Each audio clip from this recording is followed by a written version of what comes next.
We do have a purpose. We may not be perfect people. We may not have perfect situations, but we are still significant nonetheless. And we have been blessed with a rich body of emotions. We have emotions. We're not like roses or plants or bushes that have life without feeling. We have feelings, and when we use them properly, they are very effective in motivating you toward your destiny. I want you to be clear and understanding that purpose and passion are interconnected. Unfortunately, we live in a crazy world that we're busy all the time and everything's fast, and we are losing touch with who we are, our inner sense of passion. But it is your passion that empowers you to be able to do that thing you were created to do. We have passion through which we thrust into the throes of life to accomplish the things that we were created to do so that we can function at a higher dimension with authority and with conviction. You need passion to withstand all the obstacles that go along with your purpose. Just because you're living on purpose doesn't mean you're going to have problems. You're going to need thrust to be able to get up off the ground and to step into the field of your dreams. Even if you have not landed on the thing, at least get in the territory of the thing you are dreaming to do and that you hope to accomplish to do. And through that passion, you're able to ignite things you have never ignited before. I hear you, I hear you, I hear you. You're saying, I don't feel a thing. All of us go through times that we don't feel anything at all. But in order to ignite passion again, you have to be exposed. Get out of the boat, Peter. Walk on the water. Go do something you've never done before. Get involved. Get connected. Because when you are exposed, you see that there are more options than your contemporary situation at any age. That's the good news about it. You don't have to be cute. You don't have to be pretty. You don't have to be a size 3. You don't have to be a blonde or brunette. You don't have to be 20 or 50. At any age, you can still ignite your purpose through finding your passion. That's good news. What then do we do with the lulls in life? The dark shadows in life. We all have them. The secret pains and burdens that we have in life. Are they in fact distractions from our purpose? Absolutely not. I have never seen anybody who did extraordinary feats that didn't have extraordinary issues. It is the passion that gives you the power you need, but it is the pain from which you have the conviction about it. If you had not been through some pains, you would not have the burning to do what you do. I believe that children are like arrows. They need to be directed.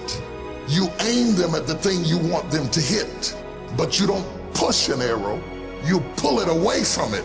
And it is the digression that causes the progression. If your life has been tough and it's been hard and you had to pull yourself up by your bootstraps and your childhood wasn't so good, guess what? That was just the arrow being pulled back so that when you are released, you can thrust after the thing you're after. So you don't have to grieve over what you didn't get and what didn't happen and how you were treated and who didn't raise you and who didn't love you. You don't have to grieve about it at all. Once you understand, the greater the digression, the stronger the progression. If Nelson Mandela had not been incarcerated, had not been mistreated, had not been ostracized, he would not have the passion to do what he does. If Oprah Winfrey had not gone through the things that she had gone through, she would not be so committed to making sure that everybody finds their purpose and finds their dream and everybody gets healed and everybody's okay. I'm telling you, what you think is working against you is actually working for you. My challenge in our generation is that gradually through entertainment, through television, through media, through every way possible, we are living in a generation of the dumbing down of ideas. Because we have traded effectiveness for busyness.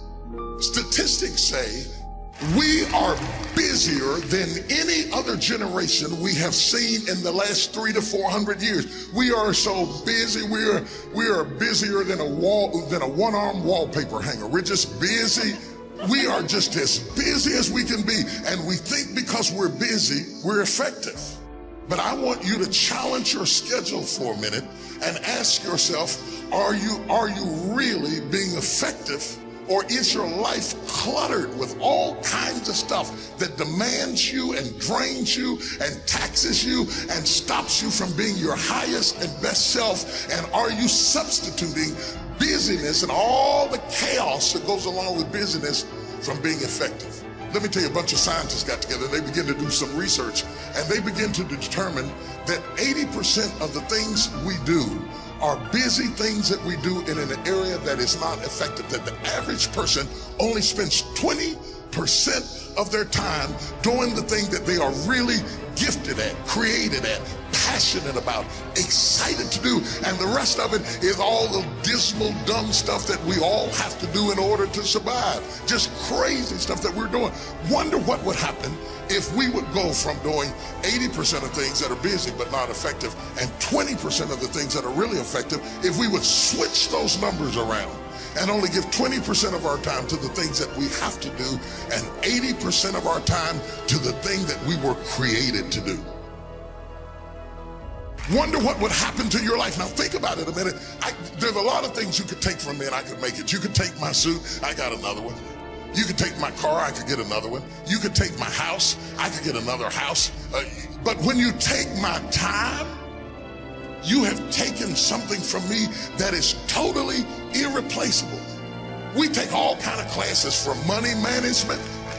We know how to manage our money. We know how to repair our houses. We're working on our hair and our bodies and all of this kind of stuff. We do everything except the most important thing is to value our time. It takes time to be creative. You were meant to be creative. You were created in the likeness and the image of a creator, and in that likeness and in that image, you have creativity. If you had time, you would be creative. But in the absence of time and with busyness and clutter and the phone, beep, beep, beep. Y'all got music playing on your phone, all kinds of stuff. And no matter what kind of song you put on it, after a while you hate to hear it, because every time you hear that sound, you know it's somebody else wanting something else from you that's taking you away from what you are gifted and creative to do. This is a life class. That means that we have an opportunity to learn how to maximize our lives. Think of the things that you're doing that somebody else could be doing. And think of yourself as a precious commodity that you are going to reserve your energy for your highest and best use. The first thing we teach people that understand their significance, if you are doing anything that somebody else in your life could do, you are not reserving yourself for your highest and best use. We are not using our life, our time, our energy for our highest and best use. And something in the back of this brain back here is going ding, ding, ding, ding, ding, ding, ding, ding, ding. You're missing it. You're missing your life, your purpose, your passion, your excitement, your enthusiasm. And through these classes, what we want to do is shake you and rattle you and stir you up to understand that every moment is a gift, every second is a gift, every thought is a gift, every idea is a gift, every opportunity is a gift, everybody you meet is a gift. You are gifted with opportunities, and I want to show you how to begin to maximize what you've got. People will define you by how they met you. Whether it may be girlfriend, mother, banker, whatever it is, they define you right there. They put a period. But if you have the capacity to do more, turn that period into a comma. I tell people, don't let people put a period where God has put a comma. Explore all of your life, no matter how diverse it is. There are some people who have more capacity and they can handle more things, and there are other people who have to focus on one thing and do one thing well. You have to determine which one you are and be that. Now, a lot of people don't know how to get over the past. They don't know how to forgive. They confuse forgiving with forgetting. You don't have to forget it to forgive it.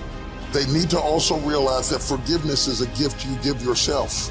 It does not exonerate the perpetrator. It doesn't mean that they weren't wrong. It just means that I'm not going to be tied to what they did the rest of my life.